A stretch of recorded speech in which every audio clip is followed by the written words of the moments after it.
사랑하는 우리 가족, 오늘도 엄마와 함께 화목합시다. 매주 화요일, 목요일에 엄마와 함께 하나님의 말씀을 묵상하면서 영혼이 잘됨 같이 범사가 잘되어 믿음의 맹문 가정이 되시기를 축복합니다. 오늘 나눌 하나님의 말씀은 창세기 3장 23절, 24절입니다. 여호와 하나님이 에덴 동산에서 그를 내보내어 그의 근원이 된 땅을 갈게 하시니라. 이같이 하나님이 그 사람을 쫓아내시고 에덴 동산 동쪽에 그룹들과 두루도는 불칼을 두어 생명나무의 길을 지키게 하시니라. 아멘. 하나님께서 아담에게 주신 사명은 에덴을 지키는 것입니다. 그런데 에덴 동산의 청지기로 임명받은 아담이 어쩌다가 모든 권세를 잃어버리게 되었을까요? 그것은 바로 하나님의 말씀보다 사단의 말을 더 믿고 따랐기 때문입니다.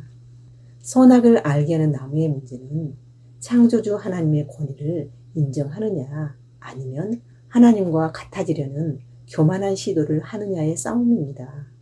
이것이 끊임없는 인간의 무모한 도전입니다. 이것은 선악을 알게 하는 나무의 열매를 먹어서 눈이 밝아지고 판단력이 생기는 기능을 갖게 되느냐 안 되느냐의 문제가 아니라 인간이 하나님과 같이 되려는 시도에 걸렸다는 것이 문제입니다. 선악을 알게 하는 나무의 열매는 선악을 판단하는 기능의 문제가 아니고 선악을 판단하는 통치권의 문제, 즉 왕권의 문제입니다. 사람이 피조물로서 자족하며 감사하는 생활로 하나님의 주권을 인정하게 하기 위함이었습니다. 그런데 사단은 사람에게 하나님의 왕권을 거부하고 신이 되라고 꼬드겼고 에덴 동산의 왕이요 제사장이요 청지기였던 아담이 사단의 꼬임으로 하나님의 자리를 넘보다가 에덴에서 쫓겨났습니다. 인간은 왜 우상을 만들었을까요? 하나님을 왕으로 섬기기를 거부한 인류는 하나님 대신 필요를 따라 신을 만들었습니다. 인간이 우상을 만드는 저희는 간단합니다. 우상은 인간에게 아무것도 요구하지 않습니다. 하라 하지 말라는 요구가 없으니까 편안합니다. 인간이 아쉬우면 가서 복을 요구하기만 하면 됩니다. 신이시여 나에게 요구는 하지 마십시오. 그러나 내 요구는 다 응답하소서. 이것이 선악을 알게 하는 나무의 열매 없는 종교 생활입니다. 선악을 알게 하는 나무의 열매 때문에 하나님이 싫어서 선악을 알게 하는 나무의 열매 없는 하나님을 만든 것입니다. 그것이 우상입니다. 우상 숭배자들만 선악을 알게 하는 나무의 열매 없는 신앙생활을 하는 게 아닙니다. 예수님을 믿는다고 하면서도 많은 사람들이 선악을 알게 하는 나무의 열매를 만드신 하나님을 원망하면서 선악의 열매 없는 신앙생활을 흠모합니다. 선악을 알게 하는 열매의 결론은 순종입니다. 믿음으로 구원 얻는다고 하는 그 믿음은 바로 자율적인 순종입니다. 한 번의 순종이 아니라 일평생 순종입니다. 선악을 알게 하는 열매를 먹지 않겠다고 일평생 염두에 두고 살아가는 것입니다.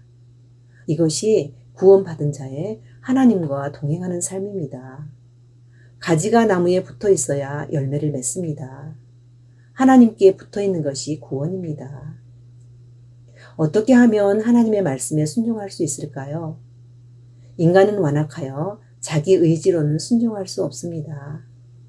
하나님의 말씀이 우리의 입과 마음에 있어야 순종할 수 있습니다. 그러므로 말씀을 아는 것이 힘이요 능력입니다. 우리는 하나님께 순종을 한다고 하면서도 내가 좋아하는 것만 순종하기 쉽습니다. 내가 좋아서 하는 것은 진정한 순종이 아닙니다. 내가 싫고 하기 힘든 것도 하나님의 뜻이면 순종하는 것이 진정한 순종입니다. 순종도 불순종도 습관입니다. 순종해야 옳다는 것을 알면서도 불순종하는 것은 고집의 결과입니다. 고집은 사단이 주는 것입니다. 그러므로 불순종은 사단에게 속고 있는 것입니다. 생사화복, 즉 내 삶의 모든 문제를 해결해 주실 분은 나를 창조하신 하나님 한 분뿐입니다. 그러므로 우리의 삶의 모든 문제 속에 내가 서둘지 말고 하나님께서 오셔서 해결해 주실 것을 믿고 기도하는 것이 하나님의 주권을 세우는 것입니다. 과연 아담이 선악을 알게 하는 나무의 열매를 먹고 하나님 같이 되었나요? 막상 지나고 보니 사단의 달콤한 속삭임은 다 거짓말이었습니다. 하나님의 말씀보다 사단의 말을 더 믿은 결과 죄인으로 추락하고 말았습니다. 진실은 하나님 말씀에만 있습니다. 무엇을 믿고 살아가겠습니까? 우리의 에덴 동산은 하나님 말씀의 울타리 아닙니다. 사랑하는 우리 가족, 부지런히 말씀을 읽고 묵상하고 암송하여 말씀이 우리의 입과 마음에 있도록 합시다. 그리하여 말씀이 가는 곳까지 가고 말씀이 서는 곳에 섭시다. 인간의 잣대로 말씀을 판단하지 맙시다. 오늘도 하나님의 자녀가 거할 에덴 동산인 말씀의 울타리 안에서 말씀의 통치를 받으며 참된 행복을 누리기를 축복합니다. 아멘.